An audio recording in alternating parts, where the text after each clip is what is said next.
ನಿಮ್ಮ ಅದೃಷ್ಟ ಬದಲಾಗಬೇಕು, ಜೀವನ ಬದಲಾಗಬೇಕು ಎಂದು ಬಯಸುತ್ತಿದ್ದೀರಾ? ಹಾಗಾದರೆ ಮೊದಲು ನಿಮ್ಮ ಆಲೋಚನೆಗಳನ್ನು ಬದಲಾಗಬೇಕು. ಬನ್ನಿ ಸಂಪೂರ್ಣ ಮಾಹಿತಿ ವಿಡಿಯೋದಲ್ಲಿ ತಿಳ್ಕೊಳ್ಳೋಣ.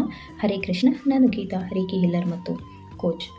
ಒಂದು ಬೀಜವನ್ನು ನೆಟ್ಟರೆ ಅದೇ ರೀತಿಯ ಮರ ಬೆಳೆಯುತ್ತದೆ. ಹಾಗೆಯೇ ನಮ್ಮ ಆಲೋಚನೆಗಳು ನಮ್ಮ ಜೀವನವನ್ನು ರೂಪಿಸುತ್ತವೆ. ಪ್ರತಿದಿನ ನನ್ನಿಂದ ಆಗೋದಿಲ್ಲ, ನನ್ನ ಅದೃಷ್ಟವೇ ಹೀಗೆ ಎಂದು ಯೋಚಿಸಿದರೆ ಮನಸ್ಸು ದುರ್ಬಲವಾಗುತ್ತದೆ. ಆದರೆ ದೇವರ ಕೃಪೆಯಿಂದ ಎಲ್ಲವೂ ಒಳ್ಳೆಯದಾಗುತ್ತದೆ ಎಂದು ನಂಬಿಕೆ ಬಂದಾಗ ಹೊಸ ಶಕ್ತಿ ಮೂಡುತ್ತದೆ. ರೇಖಿ ನಮಗೆ ಹೊರಗಿನ ಶಕ್ತಿಯನ್ನು ಕೊಡುವುದಿಲ್ಲ, ನಮ್ಮೊಳಗೆ ಇರುವ ಶಕ್ತಿ ಮತ್ತು ಆತ್ಮವಿಶ್ವಾಸವನ್ನು ಜಾಗೃತಗೊಳಿಸುತ್ತದೆ. ಇಂದಿನಿಂದ ಒಂದು ಸಂಕಲ್ಪ ಮಾಡಿ. ಪ್ರತಿದಿನ ಬೆಳಗ್ಗೆ ಎದ್ದು ಇಂದು ನನ್ನ ದಿನ ಶುಭವಾಗಿರಲಿ ಎಂದು ಹೇಳಿ. ಈ ಸಂಕಲ್ಪಕ್ಕೆ ನೀವು ಸಿದ್ಧರಾಗಿದ್ದರೆ ಕಮೆಂಟ್ನಲ್ಲಿ ಎಸ್ ಎಂದು ಬರೆಯಿರಿ. ಮುಂದಿನ ವಿಡಿಯೋದಲ್ಲಿ ಮನೆಯಲ್ಲೇ ಕುಳಿತು 30 ಸೆಕೆಂಡ್ನಲ್ಲಿ ಮಾಡಬಹುದಾದ ಒಂದು ಸರಳ ಶಕ್ತಿ ಸಾಧನೆಯನ್ನು ತಿಳಿಸುತ್ತೇನೆ. ಧನ್ಯವಾದಗಳು. ಹರೇ ಕೃಷ್ಣ.